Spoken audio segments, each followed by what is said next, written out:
later.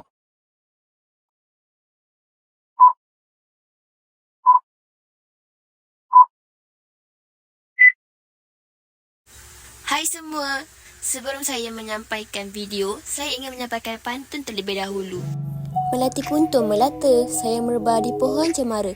Assalamualaikum, mulanya kata, saya sembah pembuka bicara. Dengan ini saya memperkenalkan diri saya Aniswaila Berterjuman dari Kepulauan 2 ingin menyampaikan video informasi perbezaan KSPK dan Permata Negara.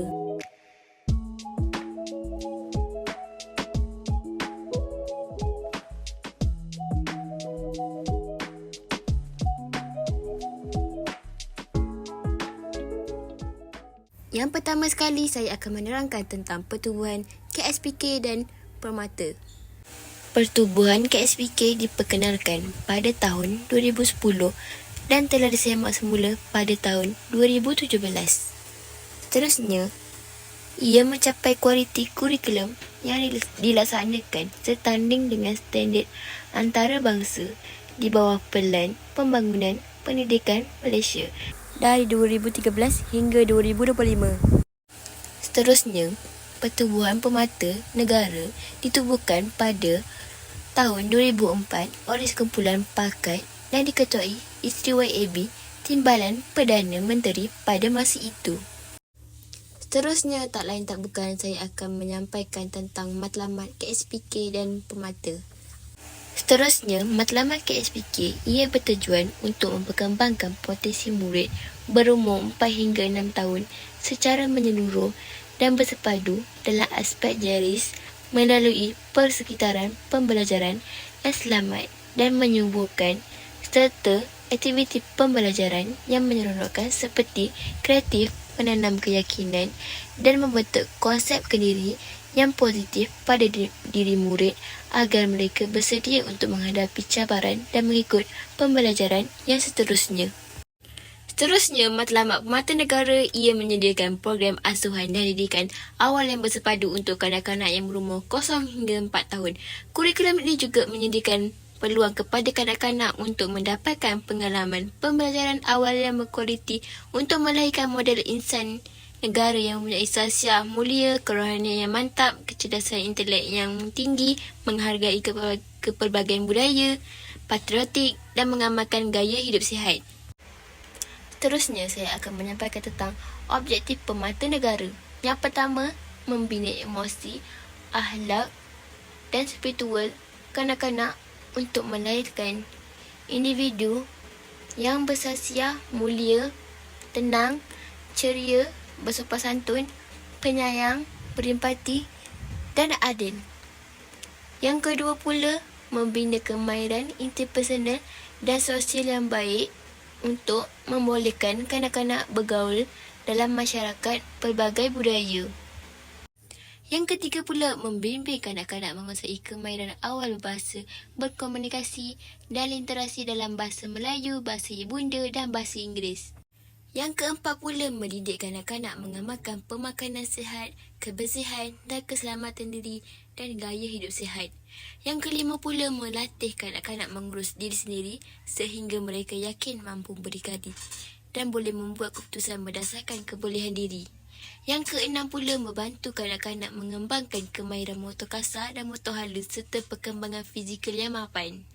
Yang ketujuh pula, membina kemahiran awal matematik dan pemikiran logik kanak-kanak serta keupayaan mereka menumpukan perhatian. Yang ke-8 pula, membimbing kanak-kanak memahami dunia persekitaran melalui aktiviti bermain, meneroka, mencuba idea baru, mengeksperimen dan mencipta sama ada di dalam atau di luar kelas menggunakan pelbagai bahan yang terdapat dalam persekitaran mereka. Yang ke-9 pula, membina hubungan positif dengan ibu bapa, komuniti dan pihak-pihak berkenaan yang boleh menyumbang kepada pendidikan dan kesejahteraan kanak-kanak. Seterusnya, saya akan menyampaikan tentang objektif KSPK. Yang pertama, menyediakan asas kepada pembangunan potensi insan yang seimbang dan optimum berlandaskan acuan tersendiri dengan mengambil kira nilai-nilai tempatan dan amalan bijak antarabangsa. Yang kedua pula, menggalakkan kanak-kanak di bawah umur 4 tahun mendapatkan asuhan dan didikan yang berkualiti bagi merangsangkan perkembangan awal mereka yang sesuai mengikut kumpulan umur dari segi fizikal, bahasa, kognitif, sosial emosi dan rohani dalam persekitaran yang selamat, sihat dan menyeronokkan. Yang ketiga pula, membangunkan kurikulum yang komprehensif bagi perkembangan awal kanak-kanak secara menyeluruh meliputi pendidikan, pengasuhan, nutrisi, nutrisi dan kesihatan. Yang keempat pula, mewujudkan kemudahan, infrastruktur dan persekitaran pembelajaran yang berkualiti bagi membolehkan pencapaian hasil pembelajaran yang positif. Yang kelima pula, menghargai keindahan alam dan warisan budaya. Yang keenam pula, mengamalkan nilai-nilai Islam dalam kehidupan. Yang ketujuh pula, mempunyai kematangan emosi. Seterusnya, tak lain tak bukan, saya akan menyampaikan tentang tunjang KSPK. Tunjang KSPK mempunyai 6 tunjang. Yang pertama, tunjang komunikasi seperti kemahiran menulis, kemahiran nombor, kemahiran mendengar dan bertutur. Tunjang yang kedua pula, tunjang kerohanian, sikap dan nilai seperti pendidikan Islam, pendidikan moral. Tunjang yang ketiga pula, tunjang keterampilan diri seperti emosi, kemahiran sosial. Tunjang keempat pula, tunjang perkembangan fizikal dan estetika seperti perkembangan motor halus, perkembangan motor kasar. Terusnya, tunjang keenam pula, tunjang kemanusiaan. Seterusnya, saya akan menyampaikan tentang ciri-ciri anak pemata negara. Yang pertama, sahsiah mulia dan patriotik. Yang kedua, mahir berkomunikasi. Yang ketiga, komitmen belajar. Yang keempat pula, yakin, berdikari dan jati diri. Yang kelima pula, kreatif dan inovatif. Seterusnya, saya akan menyampaikan kaedah pembelajaran pemata negara KSPK dan aktiviti.